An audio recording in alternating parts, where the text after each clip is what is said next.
श्री गणेशाय नमो नमः। सरस्वती नमस्तुभ्यं वरदे कामरूपिणी विद्यारंभम करिष्यामि सिद्धिर्भूत में सदा। शिव शक्ति को कोटि कोटि प्रणाम। मेरे श्रोतागण, मैं आज आपको श्रीमद् भगवत गीता के 12वें अध्याय के बारे में जानकारी दे रही हूँ कि 12वें अध्याय में श्री कृष्ण ने अर्जुन को क्या ज्ञान दिया और अर्जुन का कैसे मोह भंग हुआ। 12वें अध्याय में आते आते श्री कृष्ण जी का इतना ज्ञान उनके प्रति उनको दिया अर्जुन को कि उनका मोह अज्ञान नष्ट हो गया और धीरे धीरे वो उस परम ब्रह्म की ओर अग्रसर होते गए। तो अर्जुन को श्री कृष्ण ने भक्ति योग कहा और उन्होंने कहा साकार और निराकार के उपासकों की उत्तमता का निर्णय और भगवान प्राप्ति के उपाय का विषय। उन्होंने साकार और निराकार उपासक जो होते हैं उनके बारे में जानकारी दी और भगवत प्राप्ति वाले पुरुषों के लक्षण कि किन को भगवान प्राप्त होते हैं, उनके क्या लक्षण होते हैं। ये भी विशेष अध्याय है। इसमें क्या लक्षण होते हैं जो भगवान मिलते हैं, चाहे साकार रूप में आपने उनकी पूजा की या निराकार में, तो क्या लक्षण होते हैं भक्तों के, इस बारे में जानकारी श्री कृष्ण जी दे रहे हैं और ज्ञान प्राप्त कर रहे हैं। भगवान के वचन को सुनकर अर्जुन बोला, हे मनमोहन। अब वो जैसे संबोधन करते थे अर्जुन को, प्रथम संप साचिन कई नामों से उनको बुलाते थे, तो उन्होंने मनमोहन कह के बताया कि जब वो इतना विराट रूप देखा तो मनमोहन, मन को मोहने वाले श्री कृष्ण जी का उच्चारण उन्होंने किया कि हे मनमोहन, जो अनन्य प्रेमी भक्तजन इस पूर्वोक्त प्रकार के निरंतर आपके भजन ध्यान में लगे हुए आप सगुण रूप परमेश्वर को अतिश्रेष्ठ भाव से उपासते हैं और जो अविनाशी सच्चिदानंद घन निराकार को ही उपासते हैं, उन दोनों प्रकार के भक्तों के अति उत्तम योगवेत्ता कौन है। उन्होंने कहा जो दोनों को मानते हैं उनको योगवेत्ता कौन है। मेरे में मन को एकाग्र करके निरंतर मेरे भजन ध्यान में लगे हुए जो भक्तजन अतिश्रेष्ठ श्रद्धा से युक्त मुझ सगुण रूप परमेश्वर को भजते हैं, वे मेरे को योगियों में ही अति उत्तम योग मान, अर्थात उनको भी मैं अतिश्रेष्ठ मानता हूँ। जो मेरे साकार रूप को ही मन ध्यान से उनको एकाग्र होकर अनन्य भक्ति से पूजते हैं, उनको मैं श्रेष्ठ मानता हूँ। फिर उन्होंने कहा जो पुरुष इंद्रियों के समुदाय को अच्छी तरह वश में करके मन बुद्धि से परे सर्वव्यापी अकथनीय स्वरूप और सदा एक रस हो रहने वाले नित्य अचल निराकार अविनाशी सच्चिदानंद घन ब्रह्म को निरंतर एक ही भाव से ध्यान करते हुए उपासते हैं, वे संपूर्ण भूतों के हित में रत हुए हैं और सब में समान भाव वाले योगी भी मेरे को ही प्राप्त होते हैं। उन्होंने कहा उन सच्चिदानंद घन निराकार ब्रह्म में आसक्त हुए चित्त वाले पुरुषों के साधन में क्लेश अर्थात परिश्रम विशेष है, क्योंकि देहाभिमानियों में से अव्यक्त विषयक गति दुखपूर्ण प्राप्त की जाती है। अर्थात जब तक शरीर में अभिमान रहता है तब तक शुद्ध सच्चिदानंद घन निराकार ब्रह्म में स्थिति होनी कठिन होती है। उन्होंने कहा कि साकार रूप तो हम प्राप्त करते हैं, उनको देखते हैं, उनकी पूजा पाठ करते, कर्म कांड करते हैं, लेकिन शुद्ध सच्चिदानंद घन निराकार ब्रह्म में स्थित होना कठिन होता है। ऐसा जातक उसके लिए, उसको प्राप्त करने के लिए हमको निश्चल होना पड़ता है, निर्विकार होना पड़ता है और कामादि दोष से रहित होना पड़ता है, विषयों से दूर होना पड़ता है। उस परम ब्रह्म सूक्ष्म ब्रह्म को जानने के लिए हमारा अंतःकरण एकदम शुद्ध होना चाहिए। हम विषयों के जंजाल में माया से परे होंगे तभी हम निराकार को जान सकते हैं। इसीलिए भगवान ने अपने साकार रूप में हर प्राणी को सुलभ किया कि अपने पूजा पाठ ज्ञान ध्यान से हमारी पूजा करें, क्योंकि हर व्यक्ति निराकार को नहीं समझ पाता और ना उनको जान पाता है।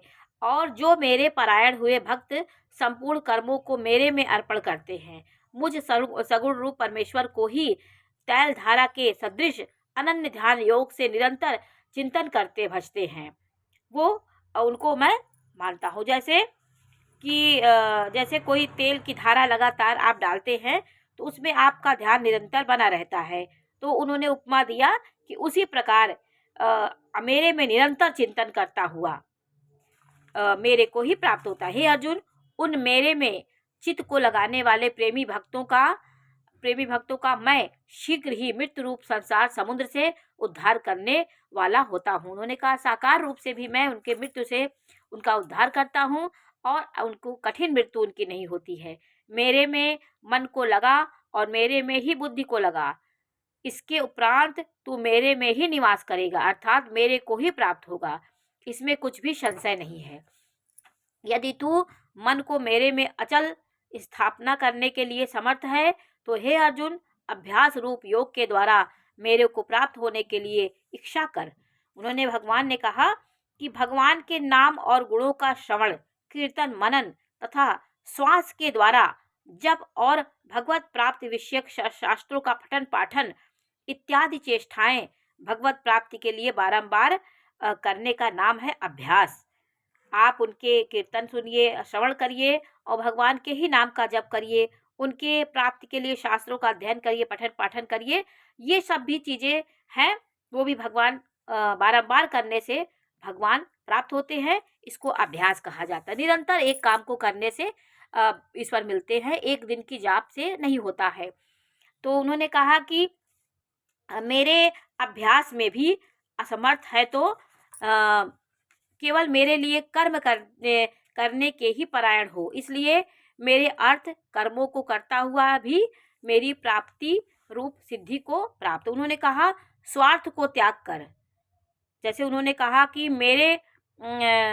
केवल मेरे लिए कर्म करे, इसका यह मतलब हुआ मेरे में परायण होने का मतलब हुआ स्वार्थ को त्याग कर तथा परमेश्वर ही परम आश्रय और परम गति समझकर निष्काम भाव से सत्य शिरोमणि पतिव्रता स्त्री की भांति मन, वाणी और शरीर द्वारा परमेश्वर के लिए ही यज्ञ, दान और तपादि संपूर्ण कर्तव्य करने के कर्मों के करने का नाम भगवत अर्थ कर्म करने योग परायण होता है। उन्होंने कहा जैसे सती स्त्री होती है एकमात्र अपने पति को ही पूर्ण समर्पित होती, उसी प्रकार जो व्यक्ति इस प्रकार भगवत धर्म अर्थ कर्म करते हैं वो मेरे में परायण होते हैं।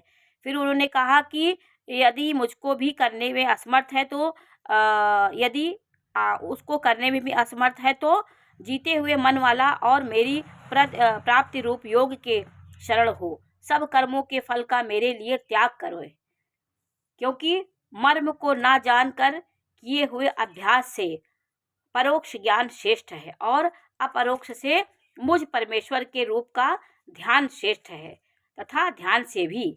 उन्होंने कहा सुनने से और शस्त्र पठन करने से परमेश्वर के स्वरूप का जो अनुमान ज्ञान होता है उसी का नाम परोक्ष ज्ञान है। जब हम कोई वेद पाठ पढ़ते हैं, भगवान का स्मरण करते हैं, शास्त्र पढ़ते हैं तो अनुमान ज्ञान होता है, उसी का नाम परोक्ष ज्ञान है। सब कर्मों के फल का मेरे लिए त्याग कर श्रेष्ठ है और त्याग से तत्काल ही परम शांति होती है।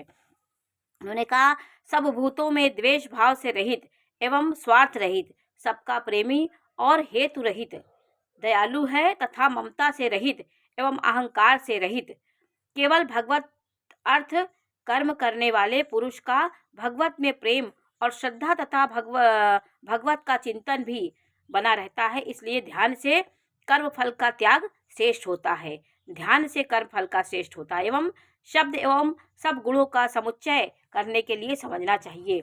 सब दुखों की प्राप्ति में सम और क्षमावान है, अर्थात अपराध करने वालों को भी अभय देने वाला होता है। मेरा नाम जाप जो ध्यान योग में युक्त हुए निरंतर लाभ हानि में संतुष्ट है तथा मन और इंद्रियों सहित शरीर को वश में किए हुए मेरे में दृढ़ निश्चय वाला है, वह मेरे में अर्पण किए हुए मन बुद्धि वाला मेरा भक्त मेरे को प्राप्त होता है। उन्होंने कहा कि लाभ हानि संतुष्टि असंतुष्टि जो भी आपको मिलती उसमें सबको मेरे में अर्पण कर दे तो मैं उसको प्राप्त होता हूँ, जिससे कोई भी जीव उद्वेग को प्राप्त नहीं होता और जो स्वयं भी किसी जीव से उद्वेग को प्राप्त नहीं होता तथा जो हर्ष, अमर्ष, भय, उद्वेग आदि से रहित, वह भक्त मेरे को प्रिय होता है। जो पुरुष आकांक्षा से रहित, बाहर भीतर से शुद्ध, चतुर अर्थात जिस काम के लिए आया था उसको पूरा कर चुका है एवं पक्षपात से रहित और दुखों से छूटा हुआ, सब आरंभों का त्यागी मेरा भक्त मेरे को प्राप्त होता है।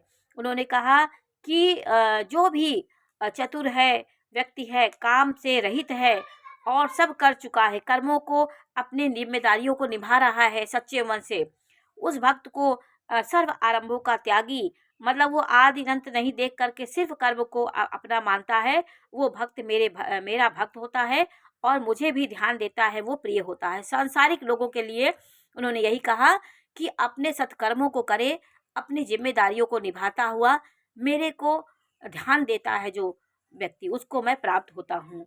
जो उन्होंने संसारी को भी प्राप्ति, भगवत प्राप्ति का मार्ग बताया, सो सकाम कर्म करते हैं, निराकार प्रभु को करते हैं, दोनों को उन्होंने प्राप्ति का मार्ग बताया कि जो ना भी हर्षित होता है, ना द्वेष करता है, ना सोच करता है, मतलब सोच उसके अंदर नहीं रहती, चिंता नहीं करता, वो आज के कर्म को देख करके कल की कामना करता है, कामना रहित होकर कार्य करता है और शुभ अशुभ संपूर्ण कर्मों के फल का त्याग करता है। वो जो भी कर्म करता है शुद्ध भाव से करता है, निश्चल और जिम्मेदारी से करता है और उस कार्य में किसी प्रकार का द्वेष नहीं रहता है। वो हर कार्य को प्रभु को समर्पित होकर करता है।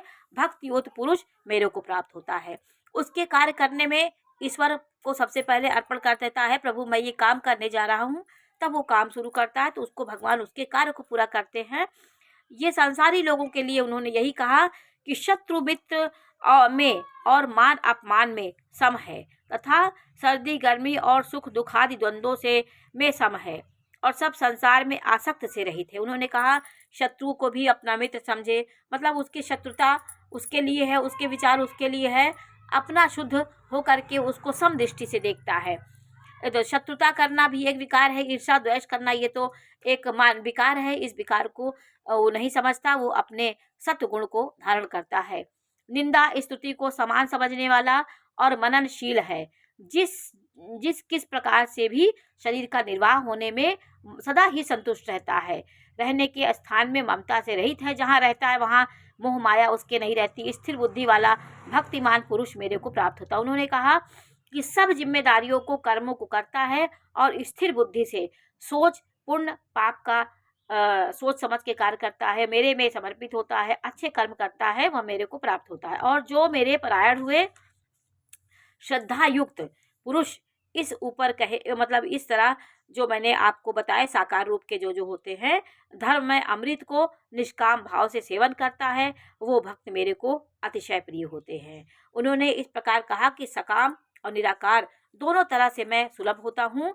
जो गृहस्थ इंसान है जातक है, उनके लिए मैं उस प्रकार सुलभ होता हूँ।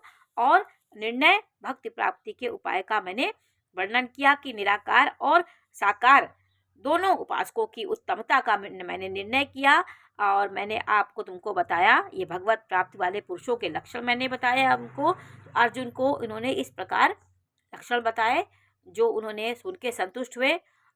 तो आज मैंने आपको भक्ति योग नामक 12वां अध्याय के बारे में जानकारी दी। इसमें साकार निराकार दोनों के उपासकों की उत्तमता का निर्णय और भगवत प्राप्ति के उपाय का श्री कृष्ण ने को वर्णन किया।